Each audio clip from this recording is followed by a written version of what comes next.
Paragraph 1.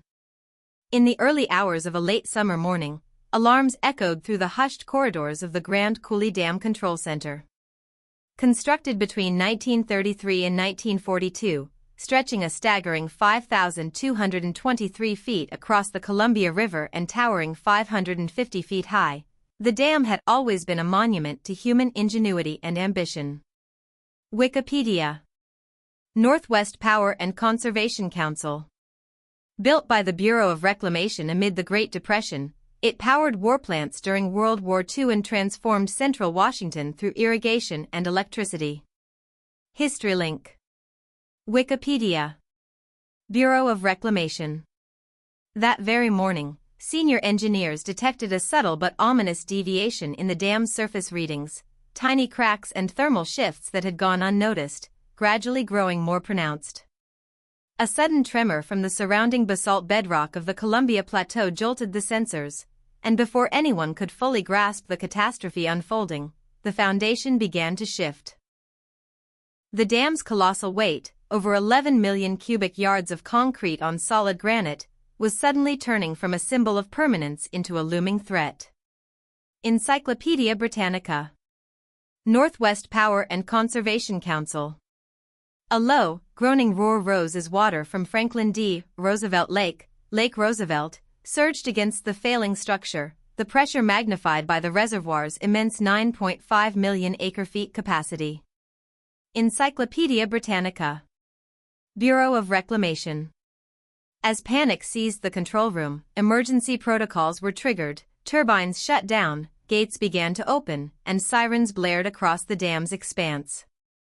Residents in Coulee Dam Town, several miles downstream, scrambled from their homes as the rising water snatched levees and swallowed streets. In a chilling echo of the Missoula floods that once carved the Grand Coulee itself, torrents of water raced downstream, relentless, unstoppable, and charged with decades of pent-up potential energy. Wikipedia. Reddit. In the chaos, the cultural tremors were just as profound. The fictional collapse submerged reclaimed farmland, severing the arteries of irrigation projects that had once turned arid sagebrush into verdant farmland for hundreds of thousands of acres. Wikipedia. History link. The fields, once fed by the Columbia Basin Project's pumped systems and canal networks, became ghostly lakes isolating entire communities. Meanwhile, the tragic irony weighed heavily on many. Those same waters had obliterated ancestral lands and salmon spawning grounds in the 1940s, displacing Native American villages and sacred sites. History link. Reddit. The imagined deluge now drowned both man-made prosperity and deep cultural heritage. Within hours, authorities confirmed mass evacuations, but even the fastest response couldn't match the sheer scale of destruction. Whole towns gone, ecosystems ruptured, and the river transformed from lifeline to lifeless torrent. As night fell over the Columbia Gorge, rescuers and survivors huddled on high ground, watching distant flickers of fires where homes once stood.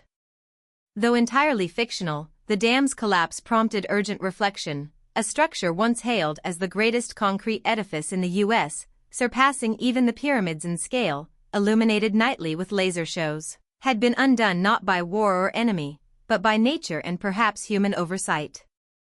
The New Yorker. Reddit. In the weeks that followed, federal commissions would emerge, charting environmental remediation, justice for displaced communities, and engineering investigations into what catastrophic combination of seismic events and structural aging had triggered the failure. But in the wake of ruin, a deeper reckoning would rise. With every monument we build, whether for power, irrigation, or progress, comes a responsibility to foresee its limits, and to ensure that the Spokane, Colville, and all peoples who shaped this land do not lose their stories in the floods. Silhouetted against a blood-red sunrise, the crumbling face of the dam revealed its deepest wound, a yawning breach near the third power plant, where concrete and steel had fractured under pressure. Normally, the dam generates up to 6,809 megawatts of power, enough to keep the lights on for nearly 10 million homes, thanks to its left, right, and third powerhouses, plus the John W. Keyes 3 pump generating plant. Encyclopedia Britannica.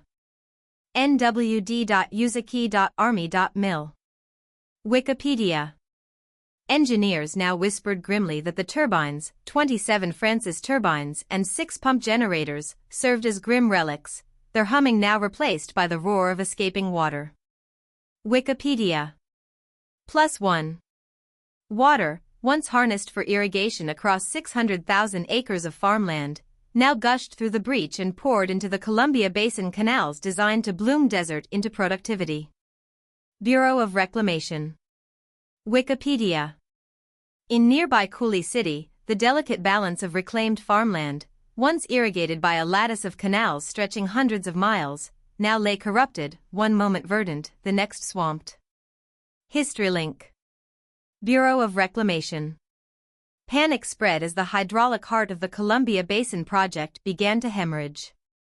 The millions of gallons held behind Lake Roosevelt, its vast, 151-mile-long reservoir cradling 9.5 million acre-feet of water. Encyclopedia Britannica.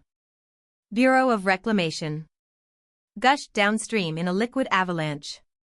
Floodgates meant for controlled releases were rendered ineffective, overwhelmed by nature's unbridled force. The spillways, engineered for up to 1 million cubic feet per second, buckled under a torrent that exceeded even those colossal design parameters. Water-technology.net.